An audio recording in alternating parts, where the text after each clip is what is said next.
Hi everybody, welcome to Chow Time. This is Spike Spencer here, and today we're going to be working with Purslane. Very, very cool. Okay, first of all, a couple things about Purslane. One, you read the title in the voice, didn't you? The power of Purslane compels you. That's what I was going for. The second thing you probably said was, what the hell is Purslane? Well, Purslane is a weed that you will find in your yard, almost anywhere. But here in America, we get rid of it. We think, oh, it's a weed. We're not going to eat that. Blah, blah, blah. But actually in Mexico, Italy, Europe, they eat a lot of purslane. And it's really incredibly nutritious. And I kind of gotten into foraging a little bit, so I'm learning more about foraging. It's along the lines of going and picking dandelions. We're like, oh, the dandelions, they're weeds, they're everywhere. And then you pay a lot of money to get a bunch of dandelion greens in the store when you can go to the yard and just grab it. So that's what I'm working on, the foraging aspect of cookery now. It worked for Noma, so I'm having fun doing that. So purslane, I wanted to give you a few different ways we can prepare purslane. So the first thing is I want to show you how to identify purslane and where you might find it. So I did a little video, take you out to the garden, so check that out. Okay guys, here we are. We are standing in my garden, and I've got a few things that are sprouting up pretty nicely. I've actually planted a whole lot in here that is not actually coming up anywhere. I don't know what's going on with that. But as you can see, I've got a few things that are happening here. But what I'm here to talk to you about right now is purslane. The one thing that's growing very, very well that I did not plant.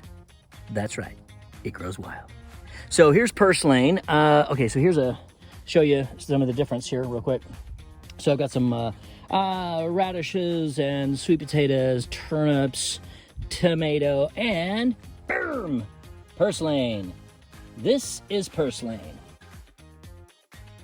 So purslane is an incredibly valuable, it's herb, it's a weed. I mean, we consider it a weed. It's actually very popular in Mexico, Italy, some other places. They eat a lot of this. And it's apparently, according to something I read on the internet, so I'm sure it's true, it was Gandhi's favorite food, purslane. It's incredibly packed with vitamins. So when you see purslane, notice how you've got these interesting flower leaves here, and the red stems, lots of stems. I'm gonna talk to you about those in a little bit as well. And notice these little pods that are coming up here. Those are gonna be where all the seeds are.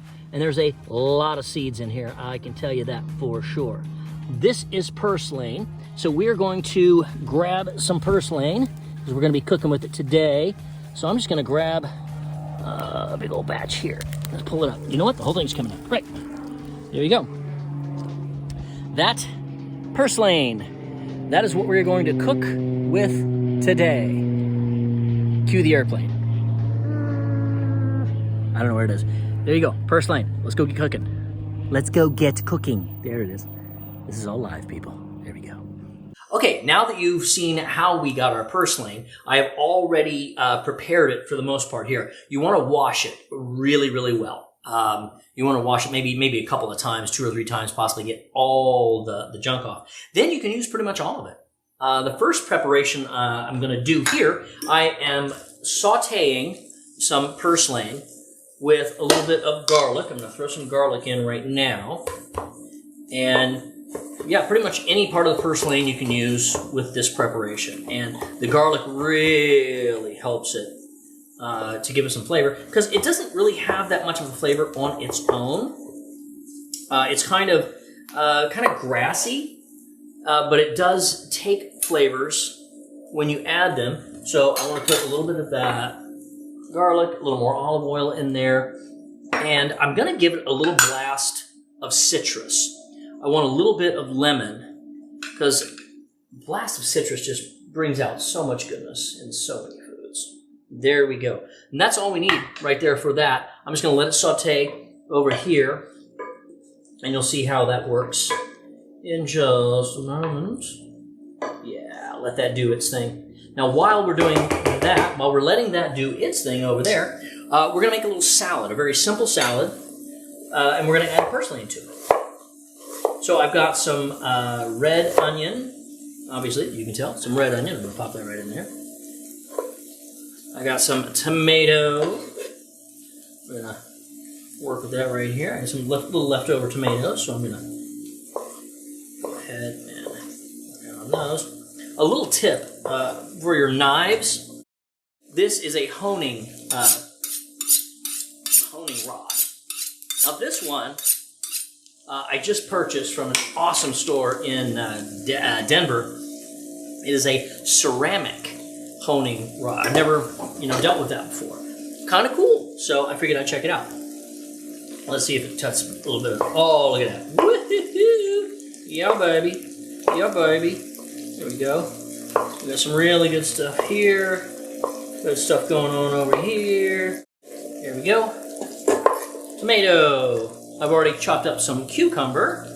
Get some cucumber in there. So we've got a nice looking salad happening here. And then we add a bunch of purslane. Now purslane has, the leaves have a little, it's mucilaginous quality. That's the stuff that makes okra kind of slimy. It has that feel. You can also chop up the stems, throw them in there, they look good.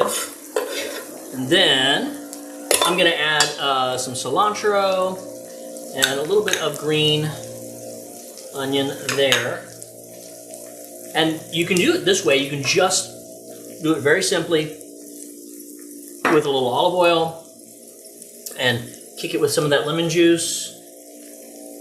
And it's dressed. That's pretty much it. And then you want to mix it up with your best tool, your hand. There we go. And you get this lovely looking salad. Wow! Boom, boom, boom. Let's plate that. Or bowl that. There we go. Nice looking salad. Some nice purslane in there. I'm going to pop a little purslane on top. Just so people know, hey look, what's in there? That's purslane. Wow, that is so cool. Hey Spike, you really know how to cook, don't you? Yes, I do. There we go. Now you can also add, do a vinaigrette. Whatever you really want to do, you can do. It doesn't really matter. So we've got a purslane salad. While this is sauteing, let's give it a little, well, that's about right. It's about done. Some of the bigger stems, I'm going to get them a little bit more there. Looks really nice. I'm going to go ahead and plate this, and we will finish with a purslane pesto. Pretty cool, huh? Greenness.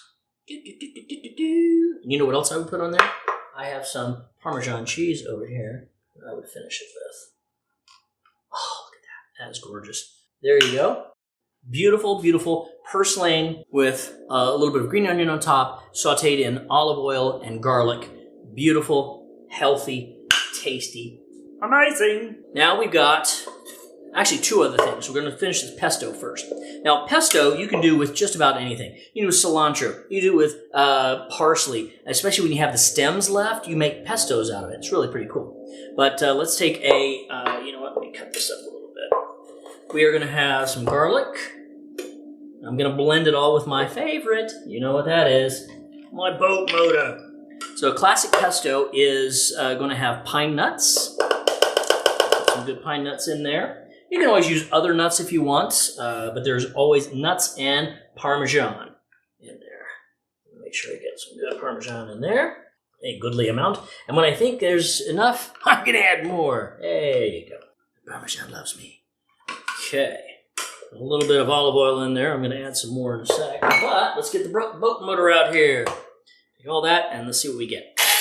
I may have to add some water to it. Start to do this thing. I definitely need more.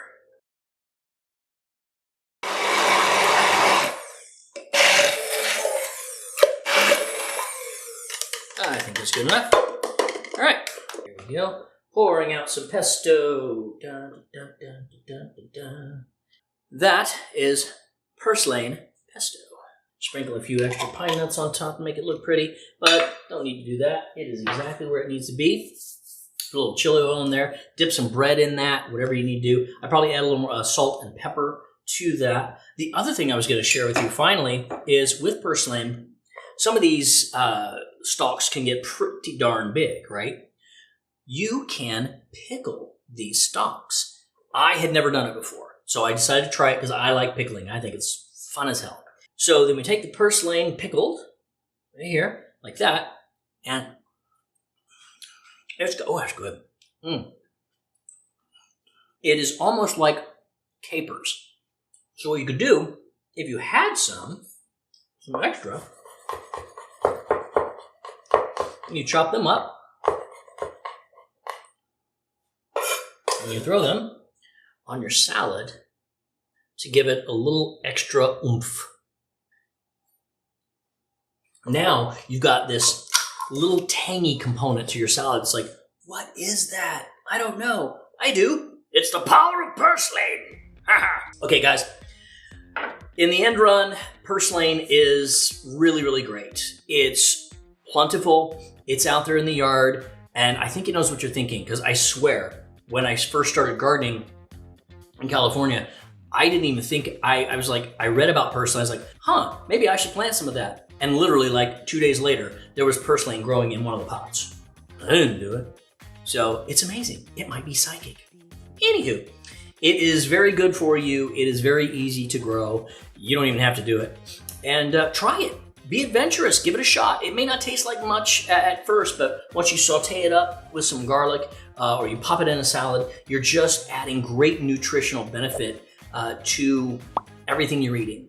And also, one of the things that happened out here with Texas, when I come out here to the hill country, I'm allergic to everything apparently. So you want to eat the food that's nearby to help you get over that kind of stuff. So always good to go local. And there you go. That is the power of purslane that compels you. I hope you enjoy it. I hope you had a good time here and learned some good stuff. I'm Spike Spencer. This is Chow Time. I'll see you next time.